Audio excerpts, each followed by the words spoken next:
Welcome again, my viewer, to yet another interview. Today we are privileged to have with us Dr. Esther Kimani. Dr. Esther Kimani holds a PhD in crop protection and a Bachelor of Science in Agriculture. She has been in the sector for over 30 years, and she's also a former MD of Kenya Plants Health Inspectorate Service, KEPIS, and she's here to talk to us about urban farming. And I know that we have a lot to learn, especially during this time when there's lockdown and people are basically at home. And so sit and relax and get your notebook. We are going to learn today. Karibu, Dr. Kimani. Thank you very much, Dr. Jello, for inviting me, and I'm glad to be here. You're most welcome. Can you maybe could start by telling us what you do and what your area of expertise involves? Okay. Right now, I think I'm just relaxing and collecting, and also writing a business plan, because as you have mentioned, the former MD of the Kenya Plant Health Inspectorate Service. That means right now I don't have a job. So I'm trying to think on what to do next. Yes. Otherwise, as you have mentioned, I've been an MD in the Kenya Plant Health Inspectorate Service for the last 5 years. And before that, I was also the general manager for about 3 years in the same institution. And before then, I was also a head of phytosanitary. I'll tell you what that word means later. And biosafety for also another 3.5 years. Yes. And before that, I also managed the plant quarantine in the same institution. Plant quarantine. Yes. That is a very common. Yes. Now, in fact, for me, when I think about the coronavirus and COVID-19, I'm saying that this time now, when people come for services from KEPIS and they are told about quarantine, they understand what it means, because it wasn't very easy, and sometimes people would feel like you're refusing them to do what they want to do when you tell them they have to observe certain quarantine measures. I joined KEPIS in 2000. Before that, I was a research officer. So you've been there for? KEPIS, I've been there for 19 years. But before that, I was a research officer for almost 10 years. Yes. Great. Yeah. What can you say are some of your achievements in the agricultural sector? Some of my major achievements in the agriculture sector, I would say that, okay, one of them when I was a researcher is finding out a way of managing the pyrethrum wilt. I was working, my PhD is on studies on some diseases of pyrethrum, and I came up with some ways of managing the wilt, and also advising farmers on cultural practices they can use. But most of them, I would say, the other achievements are when I was working with the Kenya Plant Health Inspectorate Service.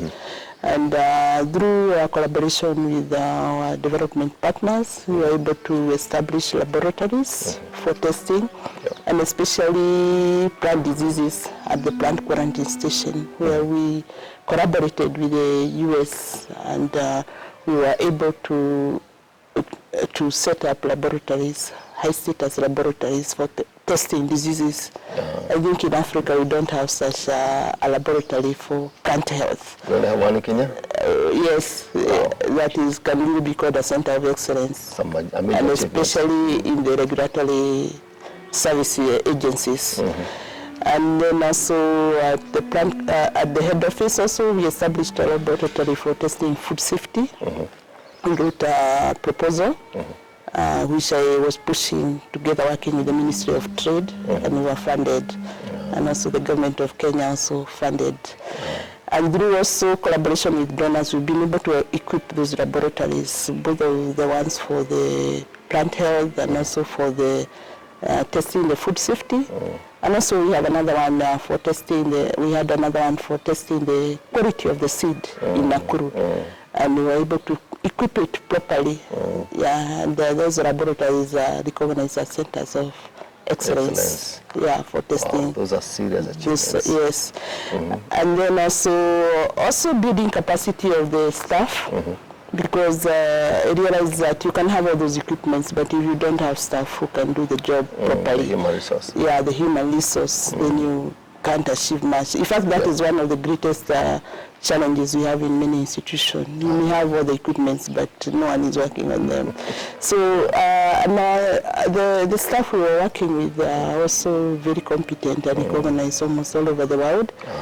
And in fact, one of the greatest achievements I can say is that we were able to have many of them even participating in the forums in the world that influence the standards for agriculture.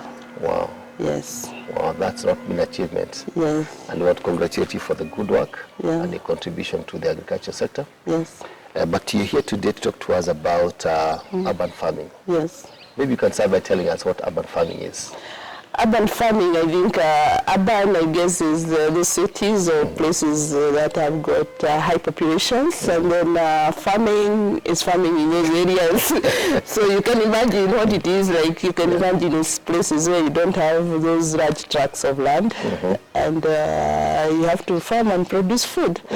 That is what we would call really urban farming. Does it mean you have to have a farm around you, or? At least you need some kind of land, no matter how small it is, because, but not necessarily because you can farm from the rooftops or on top of your tables if you want. But on the verandas. Yeah, on the verandas. On the corridors. Yes. Yeah.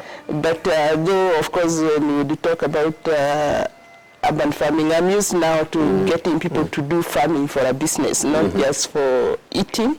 So anyway, you can farm for your own subsistence or supplementing the foods that you use in your households.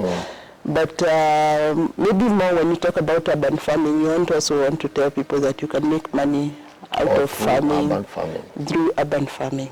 Just yesterday, I was driving along the Eastern Bypass. Yes. And I found several cars parked on the roadside. Yes. And people are doing boat sales of vegetables. Yes. And I was actually concerned because I was wondering whether civil servants and people who are working turn to agribusiness or selling whatever.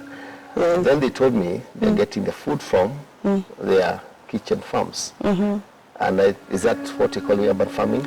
Yes, yes. You can use those kitchen farms to farm things that are easy to farm, like spinach, sukuma wiki, tomatoes. Yes.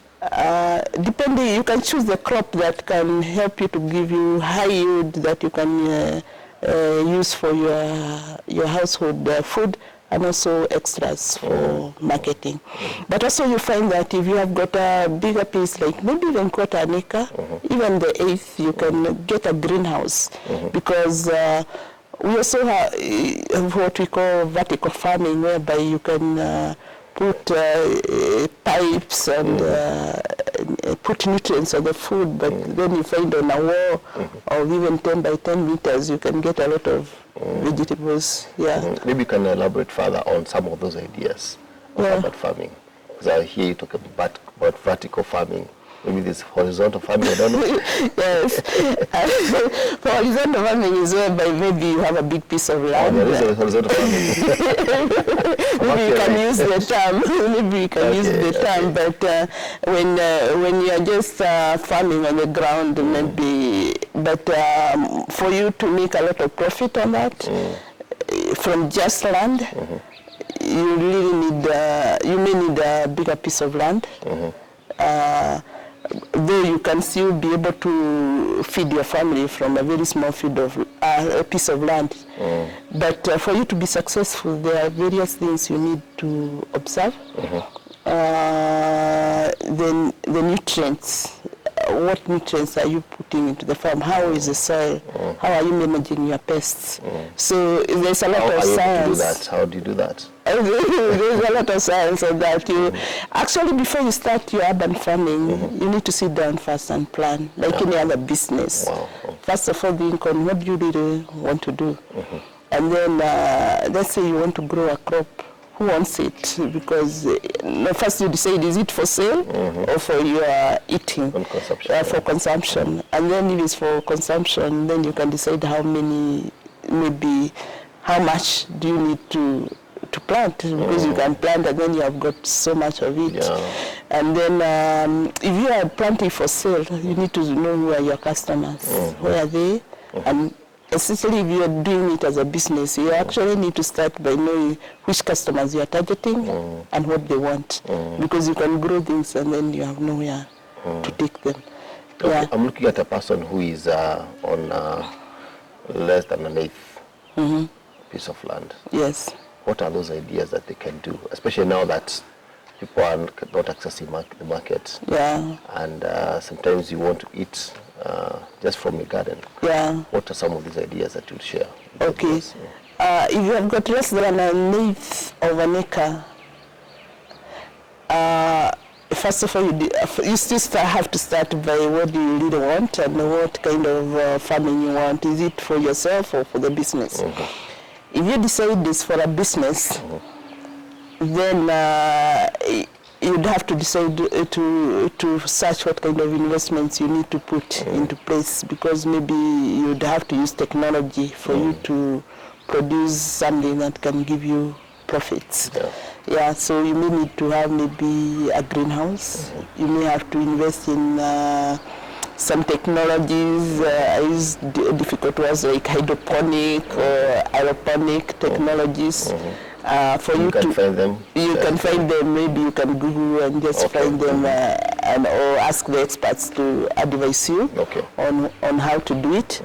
But it's something you'd have actually to invest into knowledge in yourself, so that you can know, or get a consultant to help you set up the facilities and the structures that you need. Otherwise, you can also do something that is profitable, like you can grow seedlings. Yeah. You can, for example, let's say that some people would want to grow tomatoes in the neighborhood, and they maybe want only maybe 10 plants or something like that. So you can invest into sowing the seedlings, then they can buy the seedlings from you. I think that can be a profitable business. And in that way, because you are using trees, you can just have racks and you can arrange the trees. Is that the vertical? Yeah, the vertical. You can also call it a bit of an example of a vertical. Yes. But you can get these trees arranged on tracks, and sometimes you find that also for you to be able to produce very high quality seedlings, you may have to invest in a greenhouse so that you're able to control the environment. You know, like now it has been raining so much, so you find that when the rain is so much, it can destroy the fragile seedlings or even your crop. And you find that if you're farming for the market, they also expect a certain kind of quality. So you have to see how you can manage your crop to provide that kind of quality. Yeah. Just to make it more practical, what are some of these methods that you can use for farming? Okay. And here people talk about container farming. Yeah. There is also talked about greenhouse. What are those? Actually, from the lowest, you can start with just you can get some pieces of wood, and maybe add soil and manure. The soil you have, you add manure to make sure that the soil is suitable for the planting. Because I see many people setting kitchen gardens, but especially here in the city, the soil is so hard. You put a djembe and it's bouncing. And then when you plant, because the soil is a bit hard, the roots of the plants can go down. And after sometimes I realize many people actually give up. But if you really want a successful kind of farming, you can start with your kitchen garden even to practice how to take care of a plant.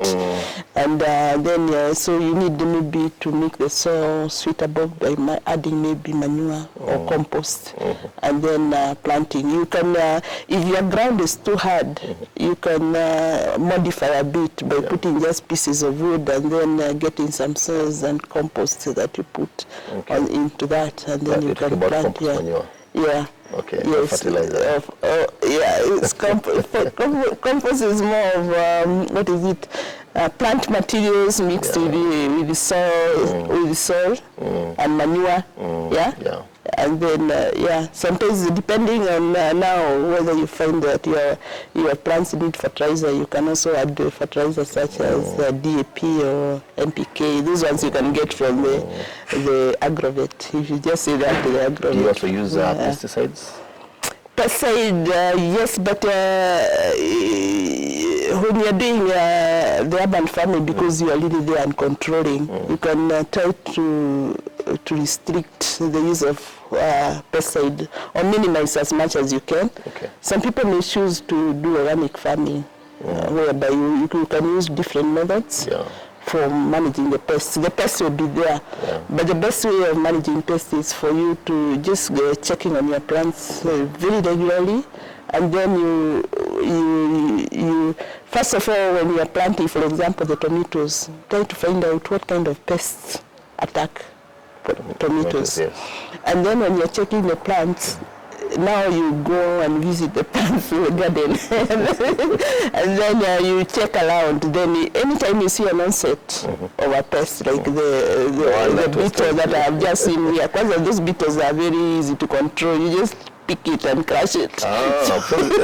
Physical. Or you can even, if you're living with your family and you have children, you can teach them how to look for them. It's called scouting, So, scouting for pests, Then even the diseases, when you see maybe some leaves drying or some sooty symptoms on the leaves, then those ones now you may have to use pesticides, or if you have got an organic way of, sometimes it can just be picking off that leaf in a safe manner, because you're dealing now with living organisms. You can't see the coronavirus. Sometimes actually plants also are attacked by viruses, fungus, nematodes, all of them. You may not know all of them, but at least the plant will tell you it's not feeling well, because maybe the leaves may start turning yellow, or when you look, you see some sooty nodes on it, or some insects crawling. So you know that there's some problem. So you may need to seek for advice from an expert on what to do, or some of it is just, if it's not really spread, you can pluck the leaf very carefully and burn. Because it's like some population of organisms that is starting. So if you terminate that cycle, then at least you minimize. Then also don't let the plants that are sick and affected by pests in your chamber for long. Just uproot them and burn them to minimize the population. The other one, you have to use the pesticides, actually. But what we were saying is if you scout, you'll be able to stop the cycle before it has really spread. Because also if you let your plants get disease, they are dying and wilting, even managing the pests is very difficult. Most of them may die. Maybe you'd want to discuss with us the economics of urban farming. Economics of urban farming will depend on how much effort you have. You can see there's a lot of effort to be put to succeed there. But actually, it can range from zero. If you don't manage your plants properly, actually you can call it negative, because you have bought a few things and invested, and then you don't harvest anything at all. To millions, depending on how much you input. Because if you want really to do business, you have to look for high value crops, like things like strawberry, like even tomatoes sometimes, and then plant the season when there isn't much potatoes in the market. The goodness with urban farming, you can have a controlled environment. One of the critical things you need to have is water. Because if you don't have water to water your plants, then you may find that you can't really plan your farming properly. But if you have water, and then you maneuver the other things, the manure and everything, and you know the pesticides, then you can. But also you can even do farming inside the house. Inside the house, But you'd have to invest in electricity or solar systems to get the conditions that are required. So does urban farming just involve crops, or the other things you can farm? Oh, there are several other things that you can do as long as the laws on where you are living do not prohibit those kind of practices. Some of them can be keeping chicken, yeah, or keeping cows or goats, depending on the space you have. Beekeeping. I've seen people even keeping snails. Yes, I know this can earn you money, but as I said, first of all, you have to find out where is your market, your objective of the urban farming, and also where is the market is. Because if you are keeping animals, you can sell the milk, or you can keep them for meat. Yeah. Wow. Yeah. So what are you encouraging people right now? Because I know the people who are at home, they don't have anything to do, or they have less to do because they can't go to work, but they have a small farm. How would you encourage them? I would encourage people actually, even if you don't have a farm, as you said, you can do some farming along the corridors. You can get some containers or even boxes. I've realized that if you have even a hard box, you can plant dania. And before the box disintegrates, your danias will be ready. Yeah, and you can do quite a lot of, in fact, farming is very refreshing. You can start a new hobby when you're at home and learn how to plant. You can plant potatoes, sukuma wiki, kales, and if you're able to take care of them until maturity, since you have a lot of time, you may find that you have discovered a new hobby or something that you have. Yeah, so let's not just stay idle at home.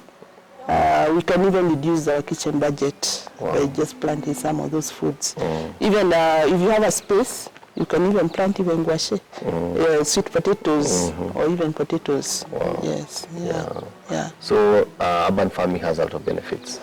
Yeah, it has a lot of benefit, but as I said, you have to plan whether you're doing commercial or subsistence. One of the benefits of urban farming, especially if you have space, is you are so near the market.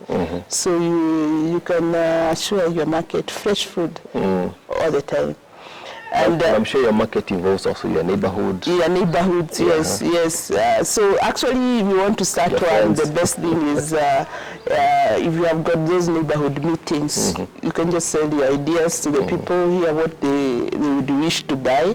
For example, some people are very worried about the sukuma wiki and the cabbages they are buying from the market, because some of them could have been grown, contaminated and grown in sewages. So if you can assure them that you can grow them safe food in the estates, then you can be sure that it can be a good market for you. And I know viewers can also make use of the WhatsApp forums. Yes. Not just to share photos and fear messages, but you can also market your products on those forums. Yeah. You can market your products, and also you can learn a lot. In fact, in some of the WhatsApp forums, I tell people, can you just share something that will help people grow, learn something new. And some of them are in that agriculture place, so when you have those insects, you just take a photo and share and ask someone how we can start with it. And ask someone, how do you manage this? And you find that people are willing to help. But of course now you have to be doing something for you to know what kind of question you need to ask. Okay. Yes. I think this interview will not be good for me if I don't ask you about potatoes, because I know you have a passion in potatoes. Yes. About potatoes and whether you can do urban farming in potatoes in those containers. Yes. Yeah. Actually, you can do urban farming in those containers and the boxes. In fact, I'll share with you some of the photographs of what I'm doing with this break of mine. Since I can't go out much now, I'm doing some of those things in the compound. But I was just thinking that for those people who can really be able to invest just a little bit, you can really contribute to the potato value chain through, for you find that one of the challenges we have in potato production is multiplication of the materials that the breeders develop to get enough volumes for the farmers. And if you are willing to invest, you can invest into these technologies I was mentioning, like aeroponic and hydroponic. I think by this time we need to define what they are. Okay. Aeroponic is farming whereby you don't need soil, actually. And you like shower the roots of the plants with some nutrients that you can find being sowed, or you can have people mix them for you, the scientists. And then, because actually these are technologies that are already being used, so if you have interest, you find out who can help you set it up. And so it needs some electricity, so you'd have to see whether your electricity bill cover for your costs. But in the long run, actually it's a worthy investment, or you can put a solar system, because you need now to make mist out of the nutrients, and the roots are showered and they produce. So you find that you can produce disease-free, actually planting materials. Some of these technologies are being used by people, and I guess maybe when the coronavirus threat is over, people can travel even to see some of the places where... You told about hydroponic? That is aeroponic I'm describing. The hydroponic one is whereby you use any material that can just hold your seedlings. Like it could be even sand or gravels or something, and then you water the plant with nutrients. Yeah. So those ones you can set them in your place in the greenhouses. And then the other one is just using the compost. I think I had already described the compost. And when you're using the compost, even when you don't have land, you can put that compost in boxes, in containers, and then you just get your plants. As long as but the water is the most critical. Before you start urban farming, you have to make sure you have got a source of water. Yeah, you talk about potatoes. Let's go ahead. Yeah, so for potatoes, I was saying that some of the technologies that are needed, the ones that I've just described, anyway, you can use them on potatoes, and you can be able to multiply the basic materials that is needed for seed. And then you can back it and then sell it to the farmers, though you need some licenses if you are producing seed. The other thing you can do also, you can set a tissue culture lab actually in your compound, because it's just like a small compound. In your small compound, because you only need about maybe 4 rooms, where you need like a kitchen for preparing the media for the food for the plant, and then somewhere where you can just and a room, you call it incubation room, whereby you put those plants, and then you can sell them to people. Actually, the people who are doing now the aeroponics and the hydroponics I have described may need those materials. They can buy from you. There's a lot you can do in agriculture, and just using spaces and the rooms that you have. But you may need some technical advice from the experts. Are you available for technical advice? Can we share? Yes, in fact, that's what I want to do in future. Yes, Maybe for now, my phone number is 0722 226 239. There I'll be communicating more on the more structured way of working. We'll share your contact on our screen, and I hope someone out there will reach out to you. And also try to increase the value of their land and use of this time. Actually, it's my passion to help people actually do agriculture. In fact, maybe I didn't mention it as one of my achievements, but one of the things I've done is to create a lot of awareness of the opportunities for business in agriculture, and to help people do good agriculture farming to access markets, not only locally, but abroad.